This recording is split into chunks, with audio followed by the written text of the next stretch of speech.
जय माता दी दोस्तों, कैसे हो? उम्मीद करते हूँ बहुत अच्छे होंगे। तो दिन के बज चुके हैं 2।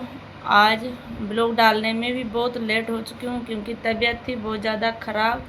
कल से स्टिचिंग बिल्कुल काम ऐसे रोक रखा है, मन ही नहीं करने के लिए। और सारा कल भी स्टिचिंग नहीं की और आज भी 2 बज चुके हैं। आज सुबह सुबह जल्दी खड़ी हुई थी कि घर का सारा काम जल्दी जल्दी ख़त्म करके और अपने स्टिचिंग करूँगी, लेकिन मैं नहीं कर पाई क्योंकि तबीयत बहुत ज़्यादा ख़राब थी। सुबह की सोई, अब जाके जागी। वो भी बच्चों ने जगाया, बच्चे चाय भी बना के लाए और दवाई भी मेरे को दी कि मम्मी खड़ी हो, आप चाय पी लो और दवाई भी खा लो। तब जाके मेरा कुछ अभी तबीयत कुछ सही है। दवाई वाई गोली गोली खा के तो अभी खुद को फ्रेश किया। और वीडियो डालने में भी आज मेरा 1 घंटा फालतू चला गया। और नहीं तो मैं 1 बजे से पहले डाल देती हूँ, लेकिन आज 2 बज चुके हैं। बस ऐसी तबीयत हो रही है, कुछ खाने का मन नहीं है, कुछ काम करने का मन नहीं है, बस खाटो सोते रहो। भाई सोने से पार नहीं चलेगा। दवाई लेके आई, अब कुछ अच्छा है, अब कुछ अच्छी तबीयत लग रही है। और चलो भी आज नहीं, कल नहीं स्टिचिंग कर पाई, आज भी नहीं कर पाई।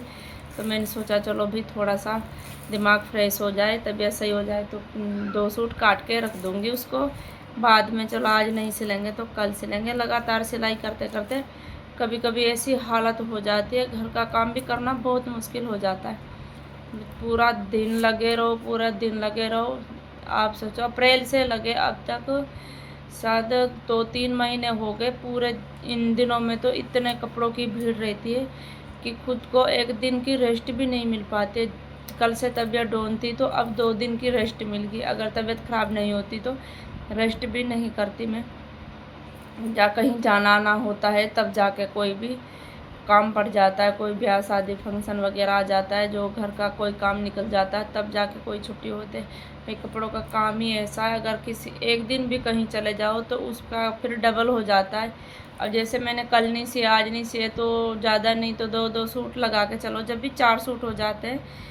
तो आज के और कल के 4 सूट हो गए, तो उनको भी निकालना है और जो दिन का रेगुलर का होता है वो तो है ही है। तो ये भाई इसी तरह का है कपड़ों का काम, पूरा दिन न समेटो नहीं समेटो, ये तो चलता रहता है। इसमें इतना थक जाते हैं बैठे बैठे मशीन पे, फिर कमर से दुखने लगती है।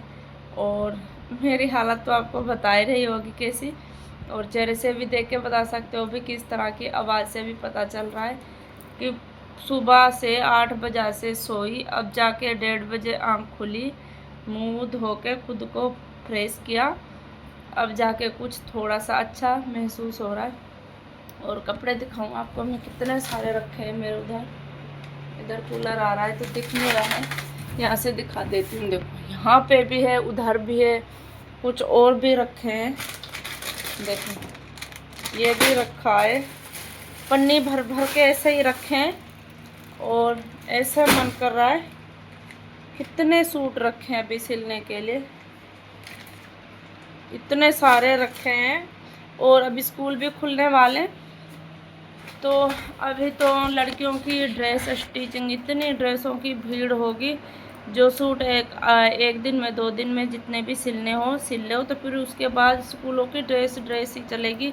कम से कम 15-20 दिन तो स्कूलों की ड्रेस चलती रहती है, क्योंकि अब नया सत्र शुरू होने वाला है। तो किसी की फटी है, किसी की टूटी है, किसी की छोटी होगी, तो सभी लड़कियां इन दिनों में ड्रेस सिलवाती हैं, क्योंकि इन दिनों में सिली तो फिर अगले साल इन दिनों में सिलती है। तो मेरी भी लड़की की 2 ड्रेसें रखी, खुद के बच्चों की भी 3 हो गई। 3 तो खुद के बच्चों की सिलनी, आस पड़ोस के भी बहुत सारी ड्रेसें अभी रखी हैं, और भी आ सकती हैं कितनी। ये काम कपड़ों का ऐसा है अभी, पूरा जितने करने पे हैं सिलने वाले उतने ही ज़्यादा कपड़े। हमारे गांव में बहुत सारी लेडीज़ सिलाई करती हैं, फिर भी इतने ही ज़्यादा और उतने ही ज़्यादा कपड़े हो जाते हैं। 1 महीने में जाने कितने ही सूट एक लेडीज सिलवा लेती है। फिर भी आजकल सूट इतना ही चलता है, 1 महीने 2 महीने से ज़्यादा चलता ही नहीं, क्योंकि आजकल कपड़े ही ऐसे आ रहे हैं। तो सिलने वाले जितने ज़्यादा और कपड़े भी उतने ज़्यादा हो गए। तो आज ऐसा ही लग रहा है कि ना सिलूँ ना कटूँ, फिर सो जाऊँ।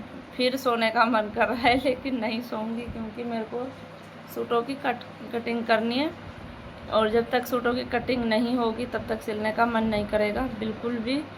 और यहाँ पे चाय भी अभी पी ली और बिस्कुट वगैरह भी खा लिए। अब थोड़ा सा दिन का तो आप पूछो ही मत, बाहर निकलने का मन ही नहीं कर रहा, इतनी गर्मी है, बहुत ज़्यादा घनी गर्मी है भाई। तो भाई इसमें बहुत सारी मेहनत है, बहुत सारी। कि एक गिट्टी में जब लेडीज सिलाई देने आती है ना, बोलते हैं इतनी सिलाई महंगी क्यों कर रखी है, एक गिट्टी में तो सूट सिल जाता है, कितनी सी देर लगती है सूट सिलने में, थोड़ी सी देर में सिल जाता है। भाई थोड़ी सी देर में सिल जाता है, एक गिट्टी में सिलता है, तो फिर अपने घर जाके सिलो और पहनो, कितना सारी टाइम लगता है। जो सिलता है ना उसको पता है भी कितना टाइम लगता है इसमें। एक गिट्टी में सूट सिल जाता है, शायद एक गिट्टी में सिल भी जाए ना भी सिले, लेकिन टाइम जितना लगता है उसको पता है। पहले कपड़े को कोई तो सूट ऐसा आता है कटिंग करने से पहले उसको प्रेस करनी पड़ती है पूरे थान को ही। जब उसकी प्रेस हो जाती है फिर उसकी कटिंग करो, फिर उसकी स्टिचिंग करो, फिर उसकी प्रेस करो, तुरपाई करो। एक सूट में 4-4 5-5 काम लगते हैं और लेडीज ये बोलते हैं कितनी सी देर लगती है। भाई जो काम जो करता है, जैसे मैं कपड़े सिलती हूँ तो मेरे को पता है इन कपड़ों में कितना टाइम लगता है। कोई और काम करता है घर का, कोई खेतों का करता है, कोई कंपनी जाता है, कोई कुछ भी करता है, तो सबको अपने अपने कामों की नॉलेज होती है कितना टाइम कितना लगता है। ऐसे भाई टिप्पणियाँ मत दिया करो किसी के काम पे भी, चाहे किसी का काम कितना बड़ा हो चाहे कितना छोटा हो। लेकिन गांव में भाई ये बहुत टिप्पणियाँ मिलती है गांव में ज़्यादा। शहरों में चले जाओ एक बार, अगर किसी टेलर ने किसी लेडीज़ ने बोलते हैं जब भी मैं 400 रुपये लूँगी सूट के, तो बिना सोचे समझे ही वहाँ पे दे के आएंगे, बिना कोई सवाल जवाब किए। लेकिन गांव में 1000 बात करने के बाद ये बोलेंगे क्या ही करती है, कितना सूट सिलेंगी, बस थोड़ी सी देर लगती है। इतनी टिप्पणियाँ देंगे भाई, बहुत बहुत टिप्पणियाँ देते हैं, बहुत सारी। तो कह रहे गाँव में काम करना बहुत मुश्किल है, बहुत टफ है। लेकिन अपने जो सिलवा ले तो अच्छा, नहीं सिलवाए तो अच्छा, लेकिन उनको भाई ग्राहकों को प्यार से हैंडल करना पड़ता है, उसके साथ तकरार भी नहीं करनी पड़ती है बिल्कुल भी, और उनको प्यार से ही समझाना पड़ता है सारे एक चीज़। क्योंकि अगर किसी के साथ गुस्से से बोले तो वो दोबारा मुड़ के नहीं आएगा, कभी भी नहीं आएगा भाई। अरे वो तो फलाने की बहू, फलाने की घरवाली इतनी लड़ती है बहुत ज़्यादा, मैं तो नहीं जा रही उसके पास, तो वो 2-4 लेडीज़ को और को भी रोक के बैठ जाएगी। तो इसीलिए उनको प्यार से समझाना पड़ता है और प्यार के साथ ही बात करनी पड़ती है, तब जाके अपना काम चलता है। कोई दुकान हो या सूटों की सिलाई करनी हो, जहाँ भी कॉस्मेटिक की दुकान हो, आजकल गाँव में एक गाँव में 2-2 4-4 3-3 दुकानें हैं कॉस्मेटिक की। भाई उन गाँव में तो बाहर से कोई भी कस्टमर आते नहीं है, गांव के होते, ये शहर तो नहीं है भाई, कहीं कहीं से आ गया तो कहीं कहीं से आ गया। गांव के ही लोग खरीदते हैं, और गांव को औरतों को हैंडल करना बहुत मुश्किल है। चाहे कॉस्मेटिक की दुकान हो चाहे कपड़ों की सिलाई हो, उसमें बहुत सारा प्यार और धैर्य की ज़रूरत होती है। मैंने बहुत सारे ऐसे ग्राहक देखे हैं कि धैर्य बिल्कुल भी नहीं होता, और कभी कोई लेडीज़ तो ऐसे आ जाते, मेरा सूट लो, मुझे कल सुबह तक चाहिए। और सिलाई की बोलो, भाई दीदी आप अर्जेंट कपड़े सिलवा रहे तो सिलाई थोड़ी सी फालतू लगेगी, नहीं इतनी ही दूँगी, और सिलना सिलो नहीं तो मेरे को अभी बता दो। ऐसे और बोलते हैं भाई, करना सिलना पड़ता है अपना काम करने के लिए भाई, 2-4 पैसे कमाने के लिए थोड़ा धैर्य तो बनाना पड़ता है।